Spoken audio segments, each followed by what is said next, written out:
আসসালামু আলাইকুম। প্রিয় দর্শক, আপনাদের সকলকে আমন্ত্রণ জানাচ্ছি অন্য মঞ্চের আলাপচারিতায়। আসসালামু আলাইকুম। তুরস্কের ইস্তাম্বুল থেকে আপনাদের সাথে আছি আমি সরওয়ার আলম।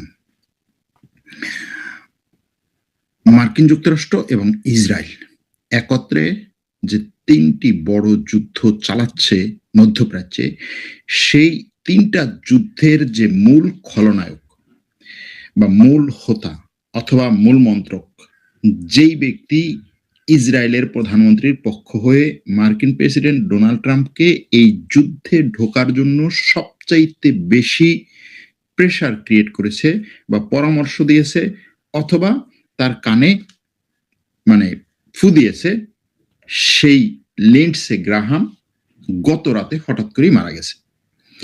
লিন্ডসে গ্রাহামের এই যুদ্ধগুলো নিয়ে এমন সব উগ্র কথা ছিল, যেই উগ্র কথা স্বয়ং আমেরিকার জনগণও সেগুলো শুনে আটকে উঠত, শিউরে উঠত। ইসরায়েল যখন গাজা ভূখণ্ডে আক্রমণ করে, ঠিক সেই সময়ে তার ইসরায়েলকে এরকম ভাবে সমর্থন ছিল যে গাজা ভূখণ্ডে যা আছে সবকিছু ধ্বংস করে দেয়া হোক। লেবাননে যখন ইসরায়েল আক্রমণ করে, তখন তার এটার প্রতি সমর্থনটা এরকম ছিল যে লেবাননে ইসরায়েল লেবাননের দক্ষিণ অঞ্চল দখল করা এবং সেখানে তার আক্রমণ পরিচালনা করার জন্য সব ধরনের অধিকার আছে এবং এই ক্ষেত্রে কেউ ইসরায়েলকে কিছু বলতে পারবে না।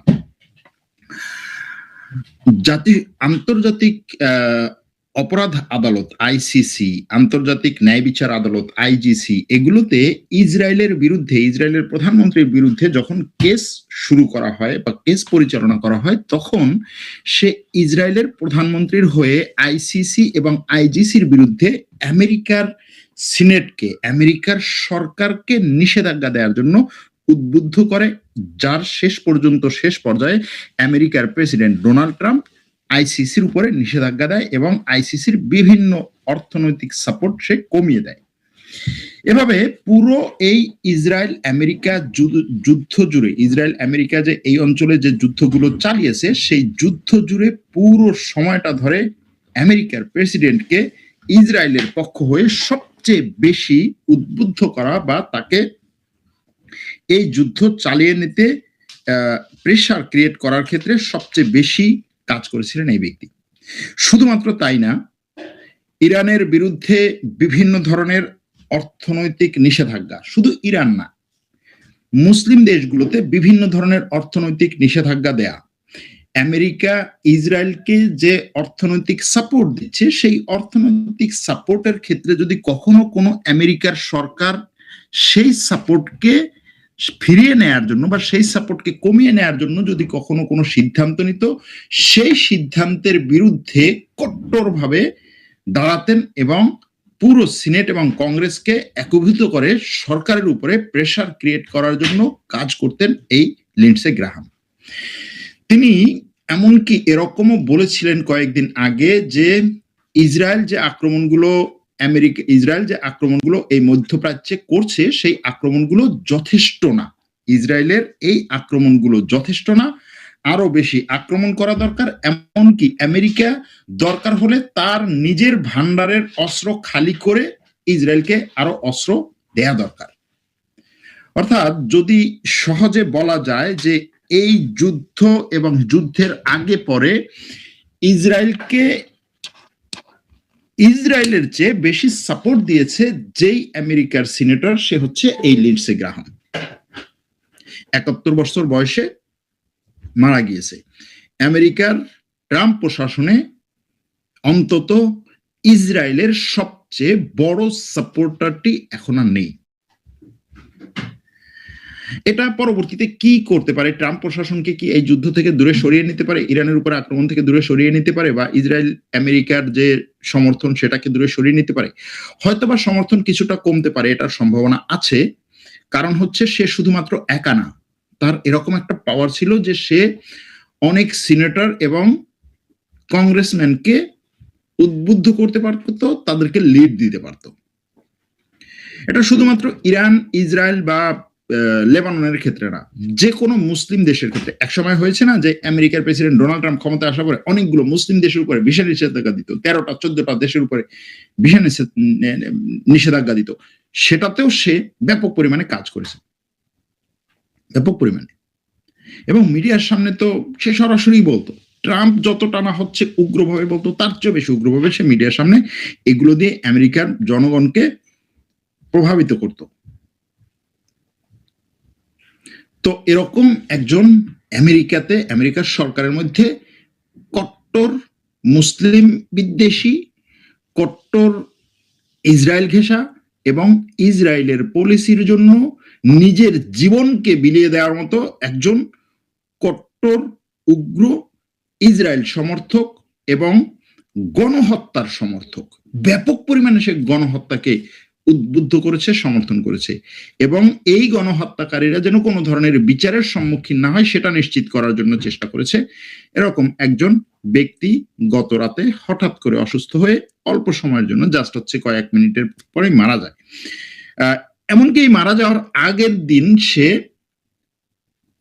ইউক্রেন সফর করেছে, এবং এই যে রাশিয়ার বিরুদ্ধে ইউক্রেন যুদ্ধটা, এই রাশিয়ার বিরুদ্ধে ইউক্রেন যুদ্ধের ক্ষেত্রেও তার ব্যাপক পরিমাণে সমর্থন ছিল, এবং সে আমেরিকার সরকারকে এক্ষেত্রে প্রচন্ড প্রেসার দিয়েছিল, চাপ দিয়েছিল যে হ্যাঁ এই যুদ্ধ সমর্থন করা দরকার, এই যুদ্ধে যা দরকার সবকিছু দেওয়া দরকার, টাকা দেওয়া দরকার, অস্ত্র দেওয়া দরকার, এই যুদ্ধে সরাসরি দরকার হলে ন্যাটো সৈন্য পাঠানো দরকার।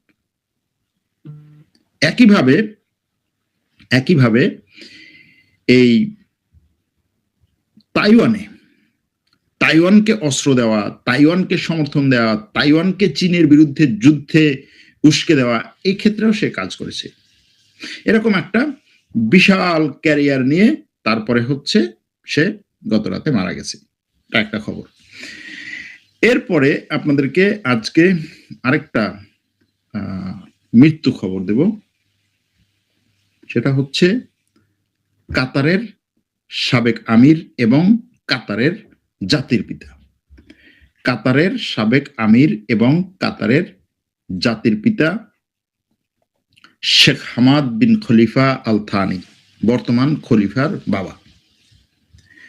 তিনি 74 বছর বয়সে আজকে ইন্তেকাল করেছেন। তিনি ছিলেন মূলত আধুনিক কাতারের রূপকার। কিভাবে রূপকার আধুনিক কাতার? আমরা কাতার বলতেই কাতার, তার ছেলে বর্তমান যে আমির, তার কথাটাই অনেক বেশি আসে। তার এই শেখ হামাদ বিন খলিফা আল থানি, তার একটা বর্ণাঢ্য জীবন আছে, তার জীবনে অনেক ইতিবাচক এবং নেতিবাচক ঘটনাও আছে। তিনি প্রায় 18 বছর কাতার শাসন করেন, 95 সাল থেকে 2013 সাল পর্যন্ত। তবে তার শাসনে আসাটা ছিল একটা রক্তপাতহীন অভ্যুত্থানের মাধ্যমে। তার বাবা এই শেখ হামাদ বিন খলিফা আল থানি, তার নিজের বাবা শেখ খলিফা বিন হামাদ আল থানি, এই তার বাবাকে গদির থেকে নামিয়ে দেয় অভ্যুত্থানের মাধ্যমে। কিরকম? তার বাবার সাথে তার বহুদিন ধরে হচ্ছে একটা দ্বন্দ্ব চলতেছিল। এই দ্বন্দ্ব চলাকালীন সময়ে 1995 সালে তার বাবা সুইজারল্যান্ডের জেনেভায় ছুটি কাটাতে গিয়েছিলেন। ঠিক সেই মুহূর্তে সে তার পুরো পরিবারকে ওই সময় কনভিন্স করা বলেন বা তাদেরকে জোর করে বলেন, যেভাবে বলেন, তাদের সমর্থন নিয়ে সে একটা অভ্যুত্থান ঘটিয়ে নিজেকে কাতারের খলিফা হিসেবে ঘোষণা দেন এবং খলিফার পদে বসান। সাথে সাথে বাবার উপরে দেশে ফেরার ক্ষেত্রে নিষেধাজ্ঞা জারি করেন যে না, সে যদি দেশে ফেরে তাহলে তাকে শেষ করে দেওয়া হবে, কারণ সে দেশে ফিরলেই এর বিরুদ্ধে আবার হচ্ছে অভ্যুত্থান হবে। সেই সময় এই রক্তপাত অভ্যুত্থান ঘটানোর পরে তার বাবা আর দেশে আসেননি। প্রায় 9 বছর তিনি ফ্রান্সে এবং আবুধাবিতে কাটান, নির্বাসিত জীবন কাটান 9 বছর। 9 বছর পরে 2004 সালে শেষ পর্যন্ত যখন সে দেখছে যে হ্যাঁ আমার সব ঠিক আছে, সেনাবাহিনী, পুরো সরকার, আমলাতন্ত্র, পুরো পরিবার, রাজ পরিবার সব আমার পক্ষে, তখন সে বাবাকে দেশে ফিরে আসতে সুযোগ দেয়। তবে তিনি অনেকগুলো ভালো কাজও করেছেন। তার ভালো কাজের মধ্যে ছিল কাতারে অর্থনৈতিক বিপ্লব ঘটানো। আজকে যে কাতারের অর্থনীতি আমরা দেখি, যেই অর্থনীতি মূলত নির্ভর করছে তরলীকৃত প্রাকৃতিক গ্যাসের উপরে, অর্থাৎ এলএনজির উপরে, সেই কাতারকে অবিশ্বাস্য উচ্চতায় নিয়ে যাওয়ার জন্য এই এলএনজি গ্যাসের যে ইনভেস্টমেন্ট বা বিনিয়োগ এবং এই যে প্রকল্প, সেটা মূলত তিনিই চালু করেন। তিনি 1996 সালে আল জাজিরা প্রতিষ্ঠা করেন, যেই আল জাজিরা পুরো মধ্যপ্রাচ্য এবং মুসলিম বিশ্বের কণ্ঠস্বর হিসেবে কাজ করে। নির্যাতিত, নিপীড়িত, অত্যাচারের মুখোমুখি হওয়া এবং মাজলুমদের পক্ষে যে আল জাজিরা এখনো পর্যন্ত কাজ করে যাচ্ছে। তিনি কাতার ফাউন্ডেশন নামে একটা ফাউন্ডেশন গড়ে তোলেন, যেই ফাউন্ডেশনের মূল কাজ ছিল কাতারের শিক্ষা এবং গবেষণার কাজকে এগিয়ে নিয়ে যাওয়া। এই যে 2022 সালে বিশ্বকাপ ফুটবল আয়োজন করলো কাতার, অর্থাৎ এখন যে বিশ্বকাপ ফুটবল চলছে এটার আগের বিশ্বকাপ ফুটবলের আয়োজক যে ছিল কাতার, যেটা নিয়ে বিশ্ব মিডিয়া একেবারে মানে কাতারকে খেয়ে ফেলবে এরকম একটা অবস্থা তৈরি করেছিল, সেই বিশ্বকাপ ফুটবলের আয়োজন করার ক্ষেত্রে যে সিদ্ধান্তটা যখন নেওয়া হয়েছিল, অর্থাৎ কাতার বিশ্বকাপ ফুটবলের আয়োজক হবে, এই সিদ্ধান্তটা নেওয়া হয়েছিল 2010 সালে, অর্থাৎ তার শাসনামলে। অর্থাৎ তার শাসনামলের যে ডিপ্লোম্যাসি সেটাকে ব্যবহার করেই সে এটা করেছে। তিনি বিভিন্ন বড় বড় রাজনৈতিক সংকট এবং যুদ্ধ থামাতে মধ্যস্থতাকারী হিসেবে কাতারকে একটা গুরুত্বপূর্ণ বিশ্ব মঞ্চে পরিণত করেন। এখন এই যে জায়গাতে তিনি নিয়ে আসেন, তারপরে হচ্ছে তার ছেলে বর্তমান আমির ক্ষমতায় আসে এবং কাতারকে আরো উচ্চতায় নিয়ে যায়। তবে তার মন্দ দিকগুলো কি ছিল? যে তার নিজের জন্মদাতা বাবাকে ধোকা দিয়ে ক্ষমতা থেকে তাকে সরিয়ে দেশ ছাড়া করা এবং বহু বছর নির্বাসিত রাখা, এটাকে অনেকেই নৈতিকভাবে বড় অপরাধ বলে মনে করেন। তিনি একটা প্রচলন চালু করে দিয়ে গিয়েছিলেন যে কাতার বিভিন্ন দেশে ইসলামিক গ্রুপগুলোকে, রাজনৈতিক এবং সামরিক গ্রুপগুলোকে সমর্থন দিবে। বিভিন্ন দেশে, লিবিয়া, সিরিয়া, মিশর, এবং তার ছেলেও এটা কন্টিনিউ করেছে। বিভিন্ন ইসলামপন্থী এবং বিদ্রোহী গোষ্ঠীকে অর্থ দেয়া, সামরিক সাপোর্ট দেয়া এবং মিডিয়া সাপোর্ট দেওয়া, এটা করে এসেছে। তবে এই বিশ্বকাপ ফুটবলের আয়োজন নিয়ে শুরু থেকে শেষ পর্যন্ত আন্তর্জাতিকভাবে অনেক এই শ্রমিক অধিকার লঙ্ঘনের অভিযোগ কাতারের বিরুদ্ধে উঠেছিল। এখন প্রশ্ন হচ্ছে যে আসলে তার সাথে তার ছেলের বর্তমান যে আমির শেখ তামিম, শেখ তামিম, তিনি ছিলেন শেখ হামাদ, আর বর্তমান হচ্ছে শেখ তামিম। এই শেখ তামিম আর শেখ হামামের মধ্যে সম্পর্কটা কেমন ছিল?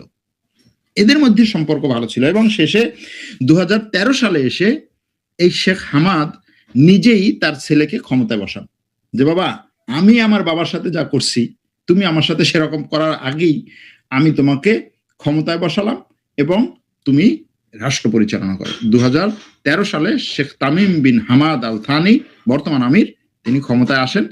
তবে তিনি ক্ষমতায় আসার পরে বাবার সাথে যথেষ্ট পরিমাণে ভালো আচরণ করেন। বাবাকে তিনি কি উপাধি দেন? ফাদার আমির, অর্থাৎ কাতারের রাষ্ট্রীয় বাবা, জাতির জনক উপাধি দেন তার এই জীবিত বাবাকে। তিনি জীবিত থাকাকালীন সময় কাতারের জাতির বাবা হিসেবে, জাতির জনক হিসেবে পরিচিতি লাভ করেন বা স্বীকৃতি লাভ করেন। এরপরে তার সাথে ছেলের সম্পর্ক এত চমৎকার ছিল যে বিভিন্ন রাষ্ট্রীয় অনুষ্ঠানে অনেক সময় ছেলে বাবাকেই মূলত প্রধান আয়োজক হিসেবে এবং প্রধান ওই অনুষ্ঠানের ব্যক্তি হিসেবে নিয়ে আসতেন। এই ছিল হচ্ছে কাতারের বর্তমান আমিরের বাবার মৃত্যুর খবর। এরপরে আমরা চলে যাব আজকে ইরানের ঘটনাতে। ইরান এবং আমেরিকার মধ্যে বর্তমানে তৃতীয় দফায়, গত এক সপ্তাহের মধ্যে তৃতীয় দফায় আক্রমণ, পাল্টা আক্রমণ চলছে। আমেরিকা বলছে যে ইরান হরমুজ প্রণালী দিয়ে যাওয়া একটা গ্রিক জাহাজে আক্রমণ করার কারণে আমেরিকা প্রতিশোধ হিসেবে ইরানের 140টা লক্ষ্যবস্তুতে আঘাত এনেছে। এই 140টা লক্ষ্যবস্তুর মধ্যে ছিল ইরানের রকেট লঞ্চার, ইরানের মিসাইল রাখার জায়গা এবং ইরানের কিছু সামরিক স্থাপনা। সেই আঘাতগুলো করার পরে ইরান বলছে সে আমেরিকার লক্ষ্যবস্তুতে পাল্টা আঘাত করেছে। সেই লক্ষ্যবস্তুগুলোর মধ্যে ছিল কাতার, কুয়েত, বাহরাইনে আমেরিকার বিভিন্ন সামরিক ঘাঁটি, যার মধ্যে বাহরাইনে থাকা আমেরিকার নৌবহরের ৫ম সদর দপ্তর, কুয়েতে থাকা আমেরিকার প্যাট্রিয়ট সিস্টেম এবং আরো বিভিন্ন ধরনের সামরিক স্থাপনা। আমেরিকার সেন্টকম বলছে যে তারা এই ৩য় দফার আক্রমণটা শেষ করেছে। ইরানও তার পাল্টা আক্রমণ শেষ করেছে। আবার যে কোনো সময় আক্রমণ শুরু হতে পারে। তবে ইরান স্পষ্ট ঘোষণা দিয়েছে যে হরমুজ প্রণালী সে বন্ধ করে দিয়েছে। হরমুজ প্রণালী দিয়ে এখন আর কোনো জাহাজ যেতেই পারবে না, এটা করেছে। এর মধ্যে ইরানের সাবেক সর্বোচ্চ ধর্মীয় নেতা আয়াতুল্লাহ আলী খামেনেইর জানাজা গত পরশুদিন শেষ হয়েছে। তার এই জানাজা শেষ হওয়ার পর ইরানের মিডিয়া একটা মেসেজ বা বার্তা প্রকাশ করেছে বর্তমান ইরানের সর্বোচ্চ ধর্মীয় নেতা মুজতবা আলী খামেনেইর পক্ষ থেকে। তার পক্ষ থেকে প্রচারিত সেই বার্তায়, সেই লিখিত বার্তায় বলা হয়েছে যে তার বাবাকে এবং ইরানের সর্বোচ্চ ধর্মীয় নেতাকে আমেরিকা যে হত্যা করেছে এটার প্রতিশোধ ইরান নিবেই নিবে। ইরানের জনগণের দাবি এই প্রতিশোধ নেয়ার জন্য ইরান সবকিছু করবে এবং এই প্রতিশোধ নেয়ার শপথ নিল ইরান। এই তার বাবার মৃত্যুর পরে প্রথম, এই জানাজার পরে প্রথম একটা বার্তা আসলো মুজতবা খামেনেইর কাছ থেকে। একই সাথে ইরানের মিডিয়া মুজতবা খামেনেইর একটা ছবিও প্রকাশ করেছে। কিন্তু এই যুদ্ধ শুরুর পর থেকে, তাকে ক্ষমতায় অধিষ্ঠিত করার পর থেকে এখনো পর্যন্ত মুজতবা খামেনেই কোনো মিডিয়াতে, ইরানের কোনো রাষ্ট্রীয় টেলিভিশন হোক বা বেসরকারি টেলিভিশন হোক, কোনোটাতেই এখনো পর্যন্ত তার সরাসরি কোনো বক্তব্য আসে নাই। এটা নিয়ে এখনো অনেক ধোঁয়াশা আছে। তো এই খামেনেইর মৃত্যুর প্রতিশোধ নেয়ার যে শপথ ইরান করেছে, এই শপথে পাল্টা আক্রমণটা কি হবে? এজন্য বলেছিলাম যে ইরানে এই খামেনেইর মৃত্যু থেকে এই পর্যন্ত দুই পক্ষের মধ্যে হচ্ছে একটা শীতল যুদ্ধ চলছিল। একটা হচ্ছে যে খামেনেইর মৃত্যুর প্রতিশোধ নেয়ার জন্য আমেরিকাকে, ইসরায়েলকে বা আমেরিকা এবং ইসরায়েলের এই অঞ্চলে যে দোসর আছে তাদেরকে আরো বেশি টার্গেট করা, তাদেরকে হচ্ছে শাস্তি দেওয়া। আরেক পক্ষ হচ্ছে যে না, যে পর্যন্ত যা হয়েছে এখান থেকে আমরা যুদ্ধবিরতি এবং একটা সমঝোতায় আসি, কিছুটা ছাড় দিয়ে হলেও। এই দুই পক্ষের মধ্যে এখন দেখা যাচ্ছে যে প্রথম পক্ষ যারা হচ্ছে আমেরিকা ইসরায়েলকে আরো বেশি আক্রমণ করার পক্ষে, তারা এখন বেশি সামনে চলে আসছে। কারণ এই জানাজা নিয়ে যে পরিমাণ ইরানের জনগণকে সামনে নিয়ে আসা হয়েছে, মাঠে নামানো হয়েছে এবং তাদের কাছ থেকে যে প্রত্যাশিত প্রেশার, প্রত্যাশিত চাপ যে এটার প্রতিশোধ নাও, প্রতিশোধ নাও, প্রতিশোধ নাও, সেটা তারা পেয়েছে। এর পরপরই মুজতবা খামেনেইর কাছ থেকে এই বার্তা যে হ্যাঁ আমরা প্রতিশোধ নেব, কারণ জনগণ চাইছে।